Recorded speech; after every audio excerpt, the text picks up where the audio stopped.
sequenciar aqui, nós paramos em Efésios capítulo 1, verso 7. Desde agosto eu estou aqui, nesse capítulo 1, verso a verso, e tenho feito expressão a expressão de cada verso.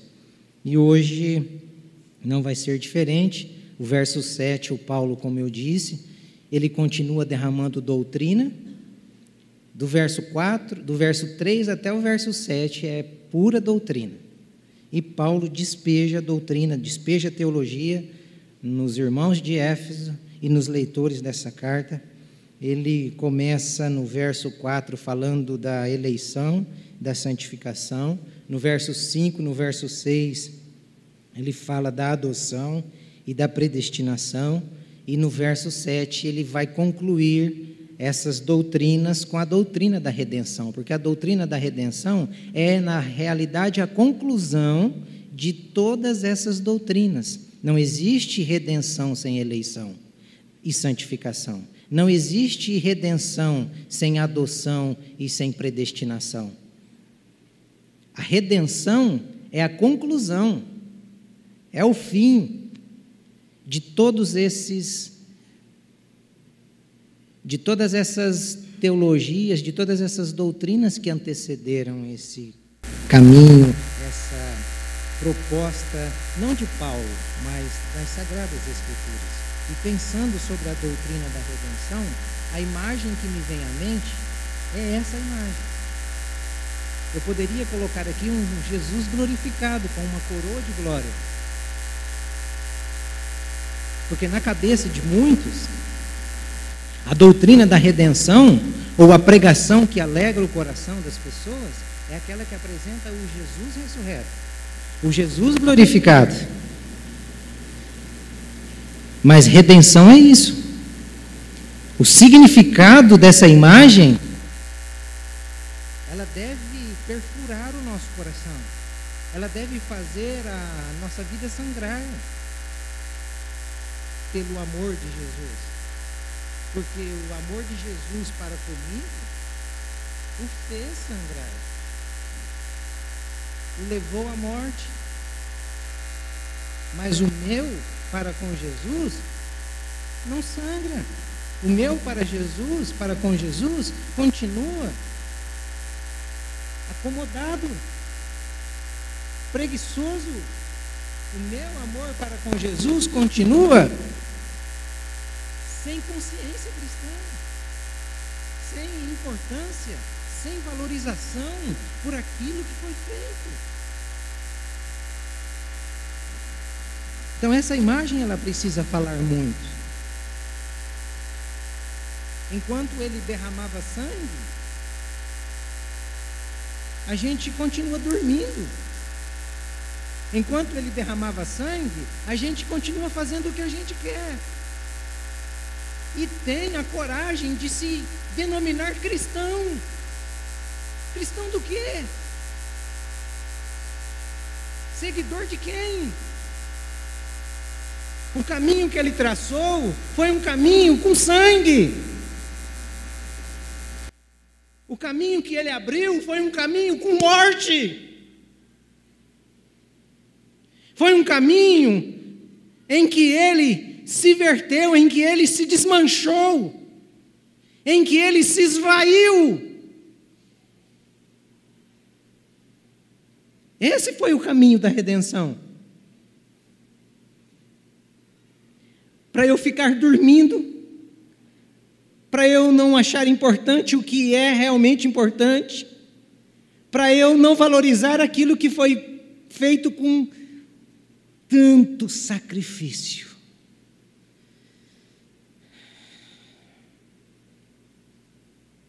Vamos ler o texto?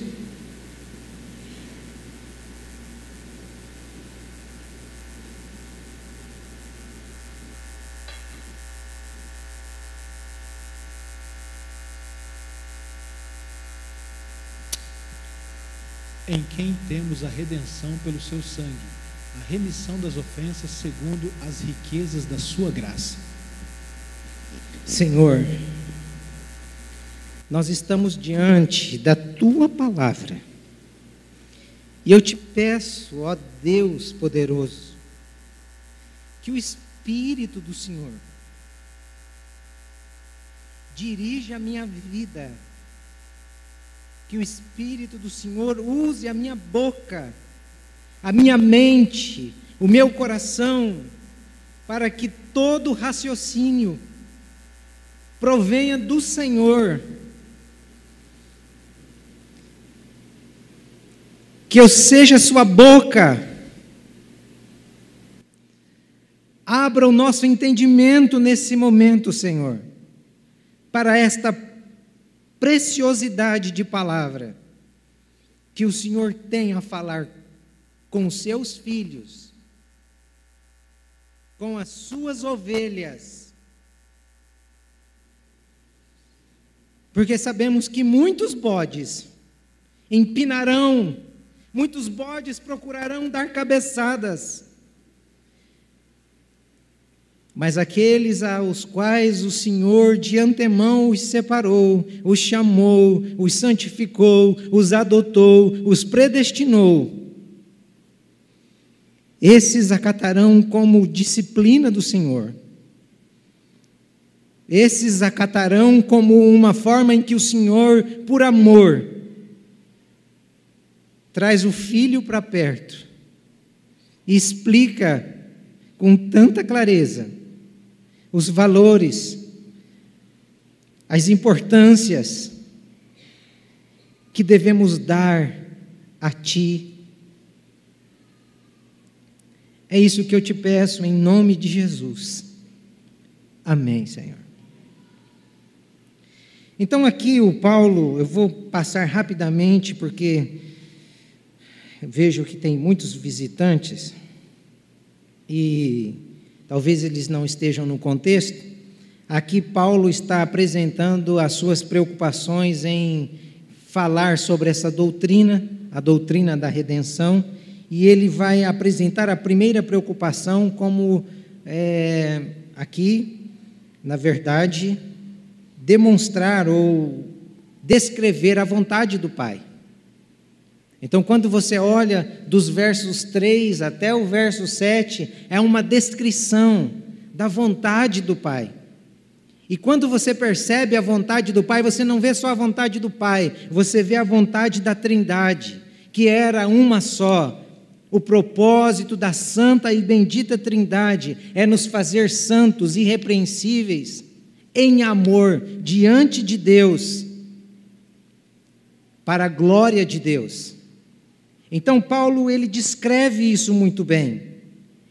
E por esta ser a vontade da Santa Trindade, Deus então nos elege e santifica. Deus nos adota e nos predestina. E tudo isso ele faz através de quem? Através do seu Filho amado. Com qual propósito? O propósito de João 17, 23, que Jesus disse que nós somos amados do Pai como Ele é amado. Então, Ele nos elege, nos santifica, nos adota, nos predestina para sermos amados. E isso tem que ser, e só pode acontecer no amado. Não há nada disso fora do amado. É por isso que no amado nós somos perdoados, nós somos redimidos. E somos perdoados e redimidos pelo sangue do amado. É por isso. A outra preocupação de Paulo aqui é descrever a tarefa do Filho. Então o Pai, a Santa Trindade, tem uma vontade, que são aquelas que eu acabei de mencionar. Mas para que essas vontades sejam realizadas, o Filho teve uma tarefa. O Filho teve uma missão. Por quê? Porque para satisfazer a vontade do Pai, alguém teria que se sujeitar aos sacrifícios, à condição necessária para que o Pai realmente fosse satisfeito e que nós pudéssemos ser reconciliados com o Pai. Porque entre nós e o Pai, após as decisões dos nossos primeiros pais, criou-se um abismo intransponível, que o Isaías chama de pecado. Ninguém poderia se achegar a Deus por si só. Então, o pai tinha uma vontade, o filho se dispõe a realizar a vontade do pai, e para que a vontade do pai fosse realizada, essa barreira, esse abismo, precisava de uma ponte, de uma condição, para que os seres humanos pudessem ser reconciliados, que os seres humanos pudessem ser ouvidos e atendidos pelo próprio Deus. E foi isso que acontece, é o que o profeta Isaías vai descrever no capítulo 59, verso 1 e verso 2. Eis que a mão do Senhor não está encolhida, para que não possa salvar, e nem o seu ouvido agravado para não poder ouvir. Mas as vossas iniquidades fazem divisão entre vós e o vosso Deus, e os vossos pecados encobrem o seu rosto de vós, para que vos não ouça. Percebem? Nós estávamos separados, mas Deus, para nos salvar, Ele cria a oportunidade, e o Filho se dispõe a fazer a vontade do Pai. E pelo Filho se dispor a fazer a vontade do Pai, mesmo a gente na condição de pecaminosos, de pecadores, por sermos reconciliados pelo Filho amado, nós passamos a ocupar uma posição superior à que o Adão ocupou em seu estado de plena inocência. Como eu mencionei, Adão era uma criatura. Ele não podia chamar Deus de Pai.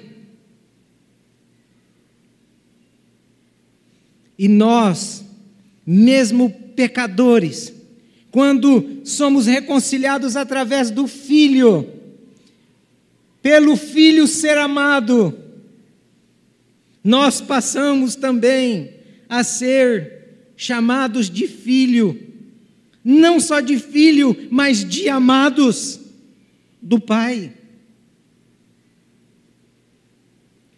Por isso que João deixou claro: a todos quantos o receberam, deu-lhes o direito de serem chamados filhos de Deus.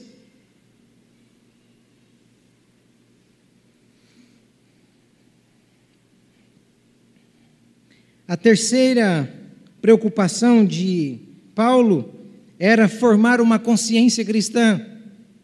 Era necessário que os leitores, que os cristãos, que os verdadeiros cristãos entendessem que o obstáculo, o pecado, ele foi removido entre nós e Deus. E pelo pecado, pelo obstáculo ter sido removido, foi possível a reconciliação. Então, se Cristo não tivesse vindo, não teríamos possibilidade de reconciliação com o Pai. Não haveria possibilidade de redenção. Paulo está querendo colocar isso aqui na cabeça dos cristãos. E é nesse ponto que muitos tropeçam. Porque muitos querem achar vários caminhos que os leve, que os conduza, que os reconcilie com o Pai. Mas Paulo está dizendo só há um que reconcilia o homem com Deus. Todos os caminhos levam para Deus? Levam. Todos levam? Levam. Levam para juízo. Levam para ouvir naquele dia: eu não te conheço, apartai-vos de mim, maldito! Agora, o único caminho que leva para a redenção, que leva para a salvação, é Jesus Cristo. É só através dele que podemos ser reconciliados. E é nesse ponto que muitos tropeçam, como eu disse. E você pega um cristão que não gosta de escola bíblica, que não gosta de oração, um cristão que não gosta de estudar a Bíblia, um cristão que não conhece doutrina bíblica, um cristão que não gosta de igreja, que não gosta de culto. Você pega um desse e pergunta se ele se acha cristão. A resposta dele é essa: estou tentando ser, estou tentando me tornar. Essa é a demonstração de que ele não entendeu o plano da salvação. Esta é uma demonstração de que ele não conhece realmente Jesus Cristo, de que ele não entendeu o que Jesus fez por ele.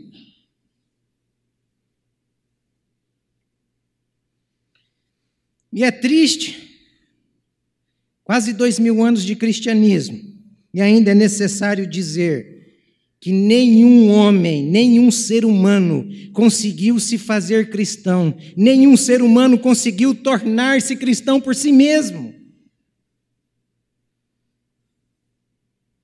É triste, é triste. Todos os nossos esforços serão inúteis, imprestáveis diante de Deus.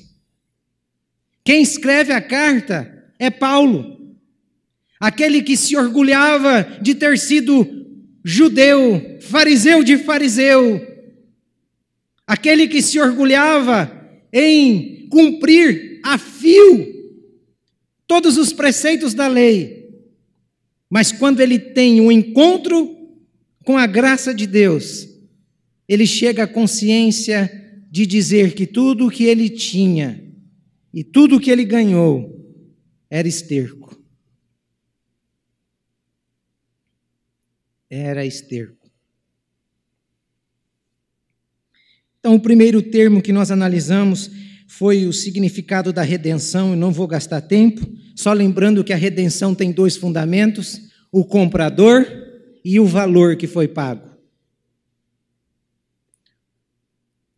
Paulo usa a palavra resgate várias vezes, porque o próprio Jesus Cristo a usou em Mateus capítulo 20, verso 28, que ele veio para não ser servido, mas para servir e dar a sua vida em resgate de muitos. E Paulo usa essa palavra resgate para mostrar que nós precisávamos de um resgatador. É a ideia lá do Antigo Testamento, quando o homem se tornava escravo, por captura, por domínio, por dívida, um parente mais próximo que tivesse possibilidade poderia resgatá-lo, pagando o resgate. Mas como nós tínhamos uma dívida impagável com Deus, nós precisávamos de um parente mais próximo que tivesse condições de pagar o nosso resgate.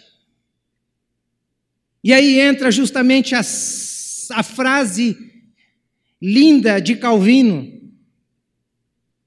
que Deus se fez filho dos homens para que os homens pudessem se tornar filhos de Deus. Então, em outras palavras, é como que se ele estivesse dizendo: Jesus se fez o nosso parente mais próximo, ele é o nosso irmão, o primogênito, o único capaz de pagar o nosso resgate. E o preço do resgate, Paulo não deixa os irmãos na ignorância. Paulo esclarece o preço que foi pago. Aí, para que você não pense que é uma teologia simplesmente paulina, Pedro também vai dizer na sua primeira carta, no capítulo 1, verso 18 e verso 19, que nós fomos comprados com sangue. Esse foi o resgate. E hoje nós chegamos nesse ponto, o sangue de Jesus. Eu sempre pensei que a introdução de uma carta poderia ser tratada em um único assunto, em um único discurso. Eu sempre pensei. E tem alguns que conseguem fazer, e fazem até com tamanha profundidade. Eu não consigo. E depois que eu comecei a ler Dr. Martyn Lloyd-Jones, eu percebi que jamais eu conseguiria explorar cada expressão e ver por trás de cada expressão verdades, doutrinas profundas, escondidas por trás de simples expressões que a gente passa tão atropelado. E percebam que a nossa redenção, perdão dos pecados, segue um método. Paulo, ele explica esse método através do nosso resgate, mostrando que o nosso resgate não foi pago com ouro, não foi pago com prata. O nosso resgate foi pago com sangue. E é por isso que vamos usar esta expressão, pelo sangue de Jesus. Então, o poder pago pelo nosso resgate é o sangue. E às vezes a gente não entende o poder do sangue de Jesus. O poder do sangue de Jesus, olhando para o texto, primeiro é para tirar a nossa culpa. O sangue de Jesus foi derramado para tirar a nossa culpa. Redenção é muito mais do que perdão de pecados. E isso é importante você saber. Que às vezes a gente resume redenção com perdão de pecados. Mas não é isso. Redenção na Bíblia é algo que abrange a totalidade da nossa salvação. Por isso que você percebe no verso 7, o Paulo ligando remissão das ofensas ao sangue de Jesus. Ele acrescenta na frase remissão das ofensas pela redenção do sangue de Jesus. Por quê? Por uma simples coisa, porque o perdão é o primeiro elemento da redenção. O perdão de pecado é o primeiro elemento. A redenção, na verdade, é o fim da salvação. A redenção é a glorificação do nosso corpo. Isso fica claro nas Escrituras. Quando a gente olha para Romanos capítulo 8, verso 23, a parte B. Olha o que Paulo vai dizer. Também gememos em nós mesmos, esperando a adoção, a saber, a redenção do nosso corpo. Percebem? Paulo está falando do final, onde os corpos que morreram no Senhor serão ressurretos. Onde aqueles que estiverem vivos naquele último dia, no soar da última trombeta, terão os seus corpos glorificados. Então, redenção é o final da salvação. O perdão é o início. Então, redenção abrange muito mais do que isso. E este é o grande problema. Porque muitos que estão dentro das igrejas, muitos que talvez até aqui estejam,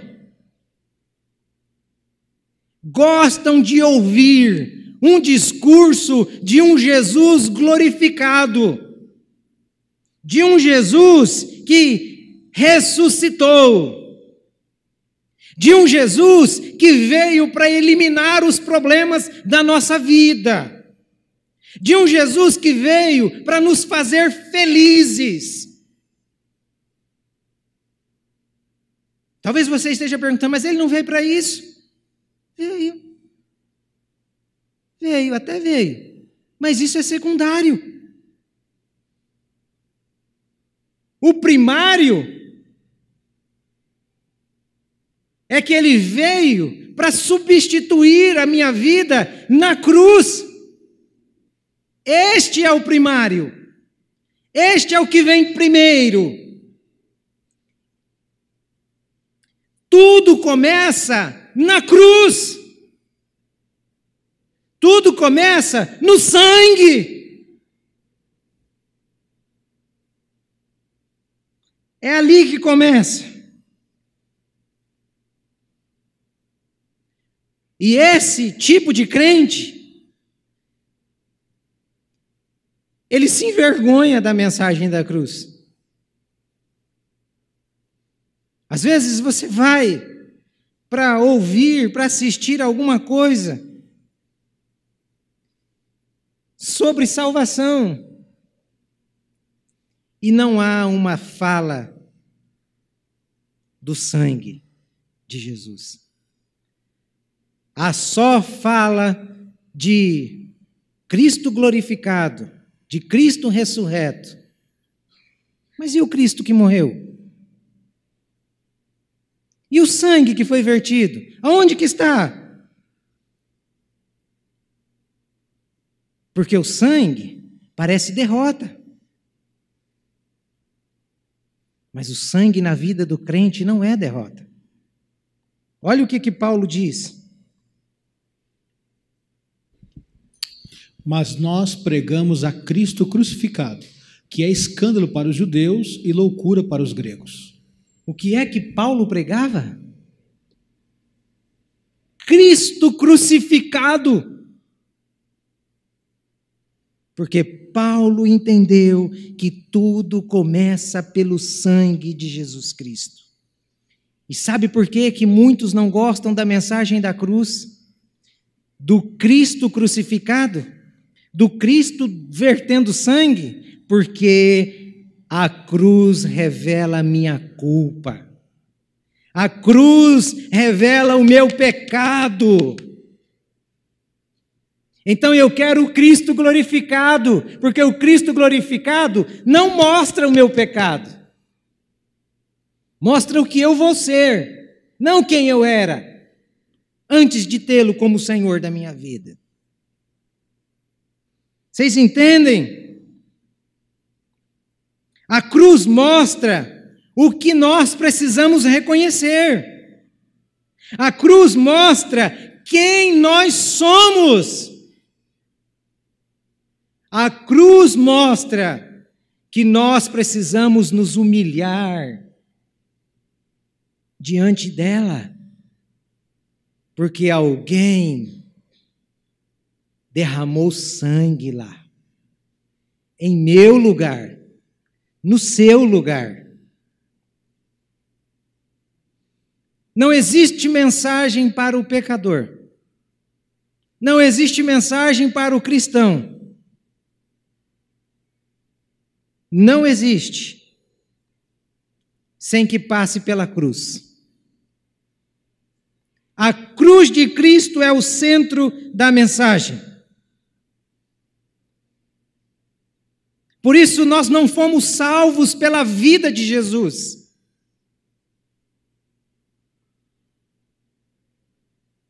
Nós fomos salvos pelo sangue de Jesus. Nós fomos salvos pela morte de Jesus, porque a única forma de Deus se satisfazer para reconciliar-se conosco era receber o sangue inocente, puro, na bacia da misericórdia, no propiciatório. E lá foi vertido o sangue de Jesus. Então, sem sangue, não há salvação. Sem sangue não há salvação. Olha o que Paulo vai dizer, Romanos capítulo 5, verso 10. Porque, se nós, sendo inimigos, fomos reconciliados com Deus pela morte do seu Filho, muito mais, estando já reconciliados, seremos salvos pela sua vida. Entenderam a jogada de Paulo? Seremos salvos pela sua vida. Concretização da redenção. Porque a reconciliação aconteceu quando? Pelo sangue. Aconteceu na morte de Jesus Cristo. Então, o que nos reconcilia é o sangue. E a prova de que seremos salvos é a ressurreição. Porque a morte não conseguiu detê-lo. Aqueles que estiverem lavados no sangue do Cordeiro ressuscitarão, como ele ressuscitou.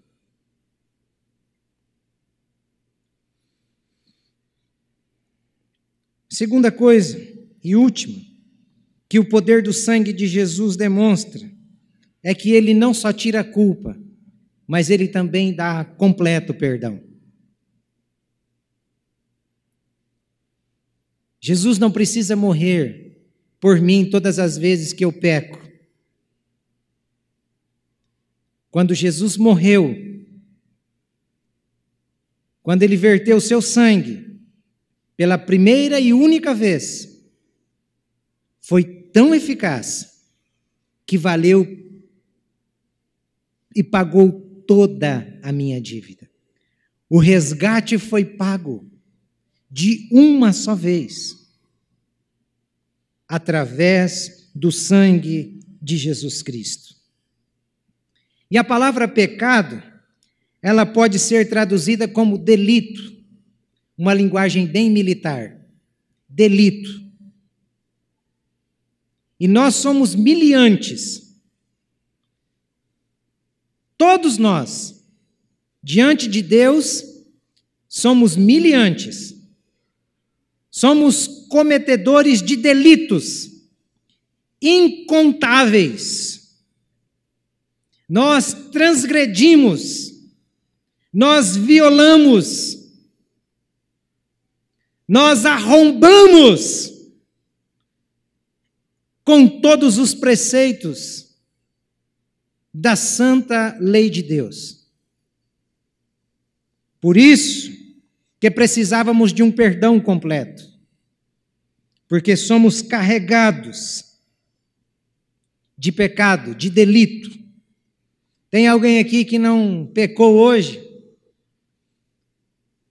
Se disser que não pecou, já acabou de pecar, mentiroso. Todos nós pecamos. E por isso que era necessário algo muito poderoso para satisfazer e pagar essa dívida. E não tem nada mais poderoso do que o sangue de Jesus.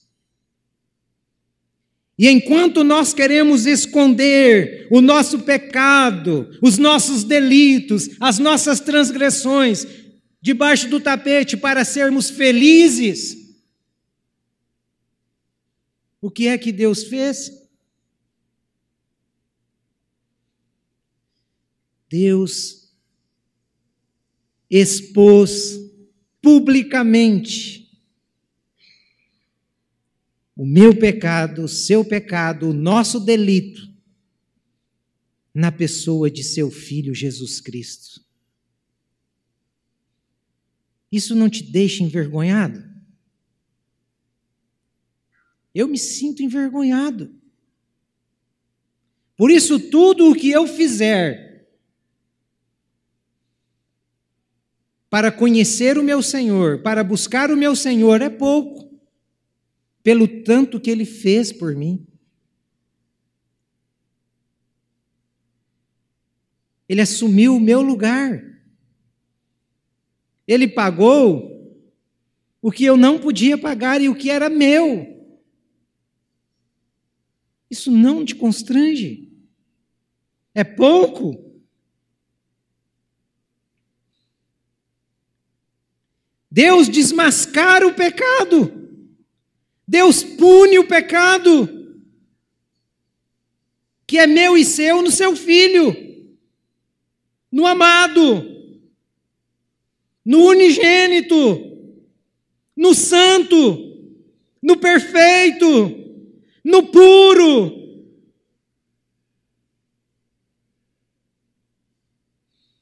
Para mostrar a mim e a você quão sórdido é o pecado. Quão terrível é o pecado.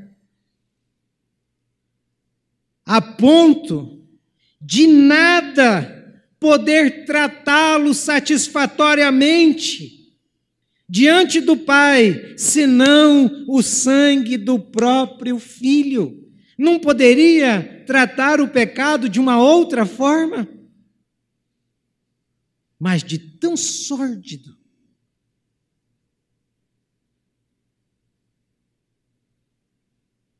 fétido,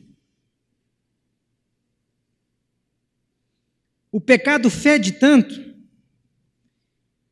mas fede tanto, que é possível imaginar o fedor do pecado.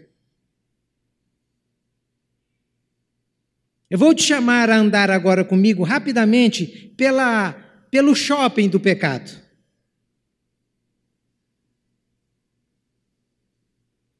O Antigo Testamento tem um shopping. A tenda do sacrifício. Vocês já pararam para ler lá em Levíticos o tanto de bicho que era morto todo dia e o dia todo? Ao céu aberto e sangue sendo derramado por todos os lados. Quem já passou num matadouro de boi? Tem cheiro bom, José, matadouro de boi? Não, né? Não tem. O cheiro do pecado era esse. Quando você entrava nesse ambiente sacrificial, era buchada para todo lado, carne sendo queimada e sangue sendo derramado.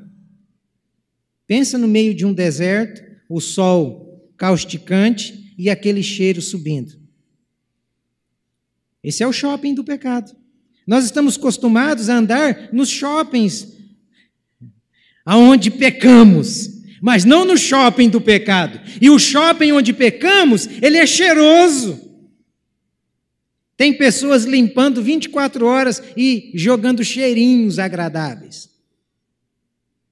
Mas lá Deus estava mostrando o odor do pecado. Para ser eliminado, alguém tinha que morrer. E agora ele pega para pagar essa coisa impagável por nós. Ele pega o seu filho e diz: só há um jeito da vontade da Santa Trindade ser concretizada. Alguém de nós precisa se tornar um deles para que eles possam ser resgatados pelo parente mais próximo deles. E Jesus diz: eu sou aquele que faz a vontade do Pai. É isso que ele vai dizer no Evangelho de João. Ele é tudo no Evangelho de João, tudo o que a gente precisa. Ele é luz, ele é sal, ele é vida, ele é pão, ele é água, ele é verdade, ele é a ressurreição, ele é o caminho. Ele é o que é, por si só. E é através dele, através desse sangue, que nós podemos alcançar a redenção. E é por esse sangue que conseguimos vencer o pecado, em grande parte. E mesmo com esse sangue na nossa vida, existem coisas que a gente não consegue fazer como deveríamos fazer. O próprio Paulo diz isso. Romanos capítulo 7, verso 18 e 24. Porque eu sei que em mim, isto é, na minha carne, não habita bem algum, e com efeito o querer está em mim, mas não consigo realizar o bem. Miserável homem que sou, quem me poderá livrar do corpo desta morte? Paulo falando isso. Agora você entende por que nós precisamos do poder do sangue? porque é o poder do sangue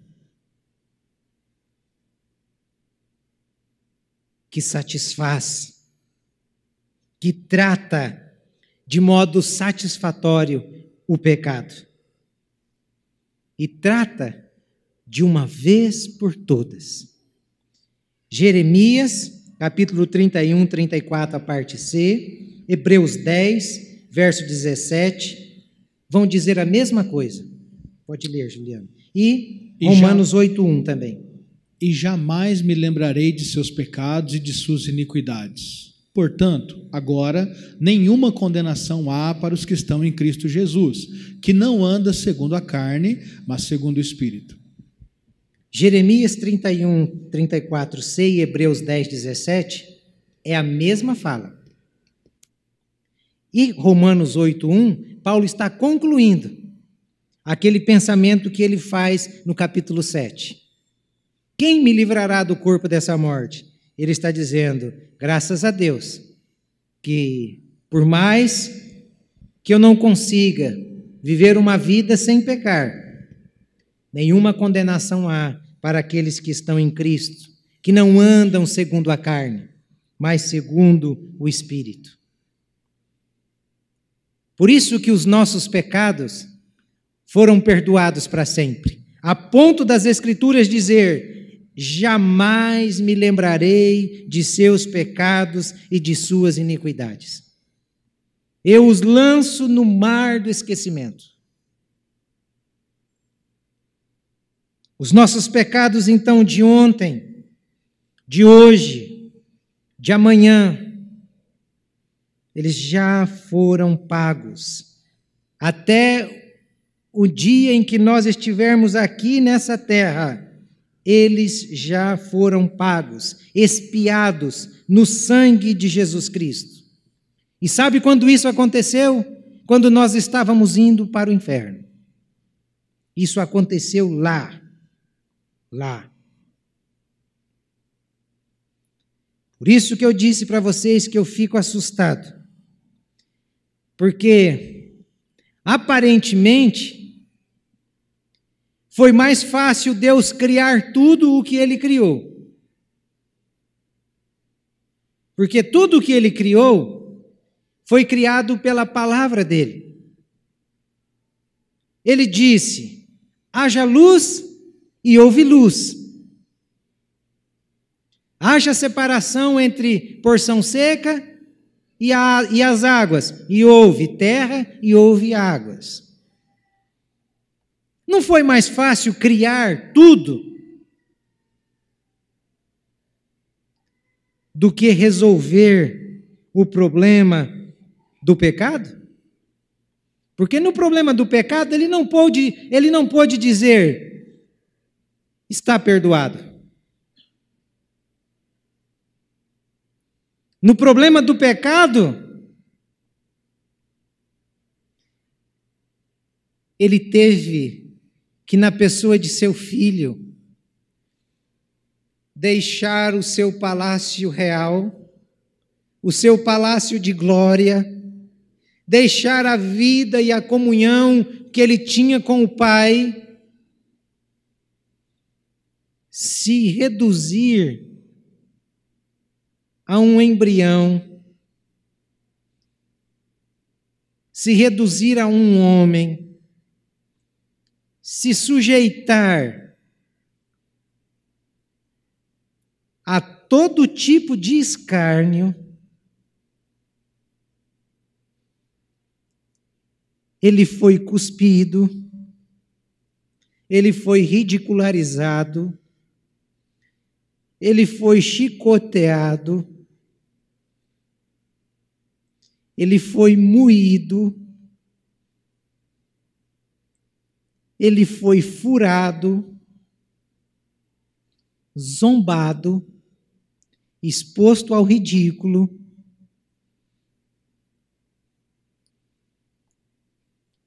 Eu nunca vi na história alguém que chorou, ou que, melhor, que suou sangue. Só ele. Para quê? para nós vivermos essa vidinha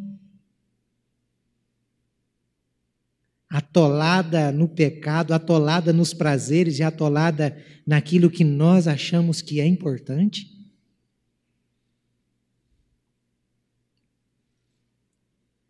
É essa a retribuição que você dá. É essa a retribuição que você demonstra por aquilo que foi feito a mim e a você? É essa?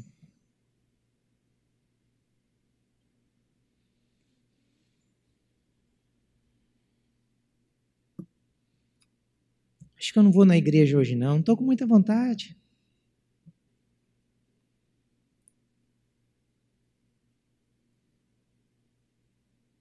Eu vou para cumprir tabela, eu vou para marcar ponto. É isso? Não vem não. Não vem. Cara, você está perdendo tempo aqui. Não vem. Vai para a zona. Vai para o boteco.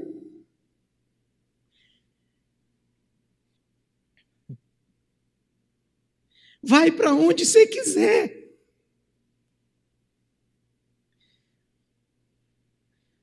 Nós precisamos ser uma igreja de verdade. Nós precisamos aprender o valor do sangue. Nós precisamos começar a ter os nossos joelhos ralados. Nós precisamos começar nas madrugadas orando, buscando ao Senhor. Nós precisamos renascer. Nós precisamos dizer não à nossa carne. Nós precisamos dizer sim. Deus, eu quero te servir, me ajuda a vencer a minha carne.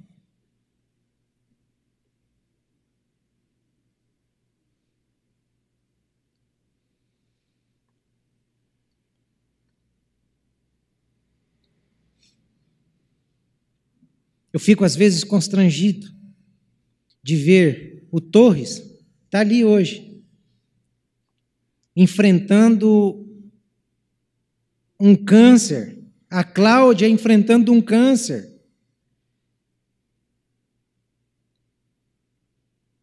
E esses irmãos não se ausentam da comunhão. Esses irmãos não se ausentam dos cultos.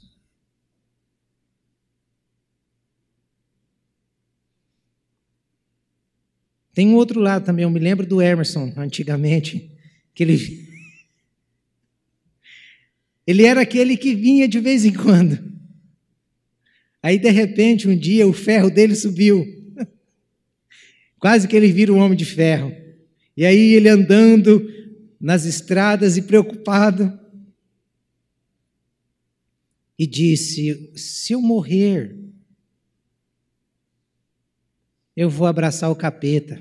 Eu não tinha vida com Deus, não tinha compromisso. Foi isso que ele disse para mim. E depois que o Senhor o encontrou, estava perdido dentro da igreja. Estou falando mentira? Perdido dentro da igreja. Que encontrou o Senhor, que o Senhor se revelou a ele. Tantos outros. Então, eu só queria que você entendesse isso. O sangue de Jesus foi derramado.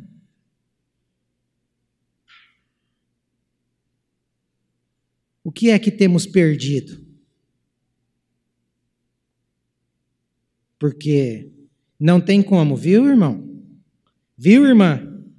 Seguir Jesus sem perder nada.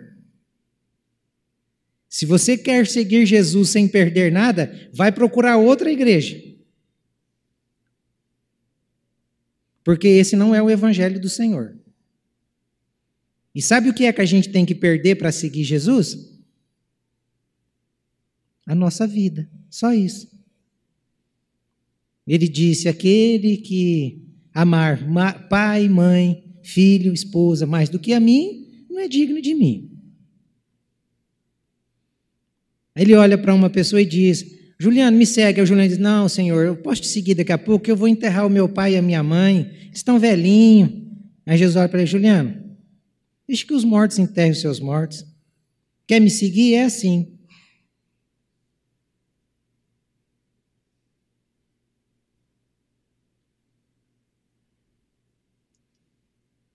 Esse é o jeito que Jesus diz que nós devemos segui-lo.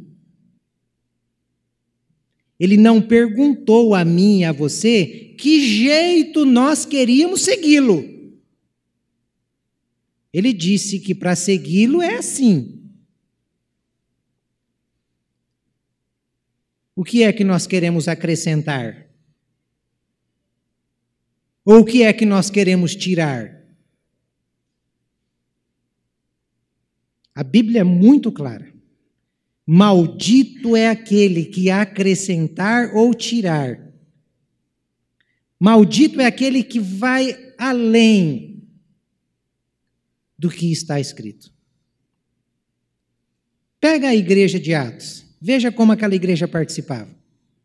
Veja como ela tinha comunhão uns com os outros, como eles se reuniam para o partir do pão, para os cultos de oração, os cultos de estudo da palavra. Vejam como eles eram igreja. E é engraçado que as pessoas dizem assim: a igreja não ama. Ama tanto quanto você ama, que você é a igreja.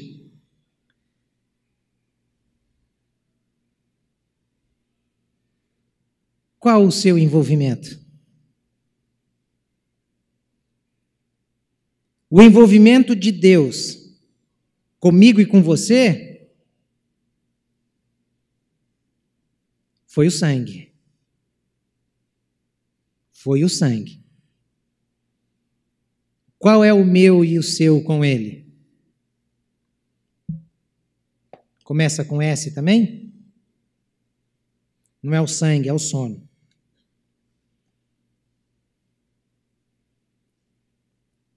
Se é o sono, Paulo disse, se não me falha a memória, aos Efésios: desperta, tu que dormes, porque Cristo vos vivificará. Cristo quer vivificar corações aqui nessa noite. Corações que estão adormecidos. Corações que não estão nem aí para o compromisso dele para com o Senhor e dele para com a igreja do Senhor. Não tem como você dizer que ama Jesus e despreza a igreja. Não tem como. Você pode amar qualquer Jesus, menos o da igreja. Porque a igreja está vinculada a Jesus. Ele mesmo disse que as portas do inferno não prevalecerão contra o quê? A igreja do Juliano? A igreja do Itamar? Contra o quê? A minha igreja. Ou você é, ou você não é. Ou você está no barco, ou você está fora dele. Vou encerrar aqui com aquela historinha bem simples. Diz que estava tendo uma grande festa, acho que, se não me engano, eu já falei isso aqui uma vez. Estava tendo uma grande festa, um bailão de um lado e um muro muito largo, e um homem em cima do muro. E do outro lado, um pessoal cantando hinos, tocando saxofone, aquela coisa assim, santa. E do outro lado, aquela festa, aquela carne. E esse homem andava em cima do muro de um lado para o outro, E quando ele chega do lado daquele pessoal que estava ali calmo, adorando, aquele pessoal de baixo diz: ei, desce, vem para cá. Vem para cá. Aí ele fica olhando aquele negócio monótono. Disse: espere aí, deixe-me ver do outro lado. E ele volta novamente, o pau quebrando. E de lá o pessoal olha para ele e não diz nada, ninguém chama ele para descer. E lá tem um senhor de terno, todo elegante, de óculos escuros. E ele pergunta para esse senhor, dizendo assim: ei, por que aí ninguém me chama para descer e do outro lado o pessoal fica me chamando para descer? Aí aquele homem todo bonitão disse: aqui esse muro é meu, quem está em cima dele já faz parte desse lado daqui.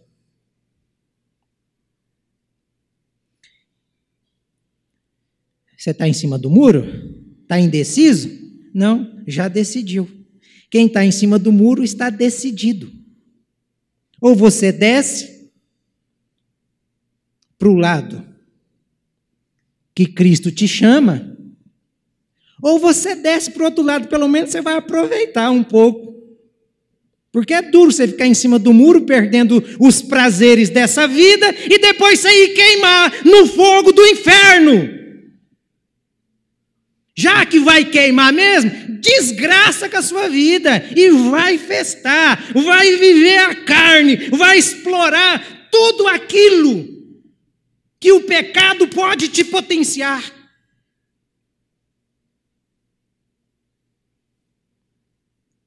Bem disse Moody. Moody deixou essa frase fantástica. Eu acrescentei só essa imagem que eu achei fantástica, porque já que eu estou falando do sangue, é sangue para todo lado. E se quiserem tirar o meu sangue também, porque eu estou falando isso, estou aqui, pode tirar. Ele disse: ou o pecado te afasta desse livro, ou este livro te afasta do pecado. Não tem coisa melhor para a gente terminar. Fica aí, com essa imagem, na sua mente e no seu coração. O sangue foi derramado, o sangue foi vertido. E vamos continuar de que jeito?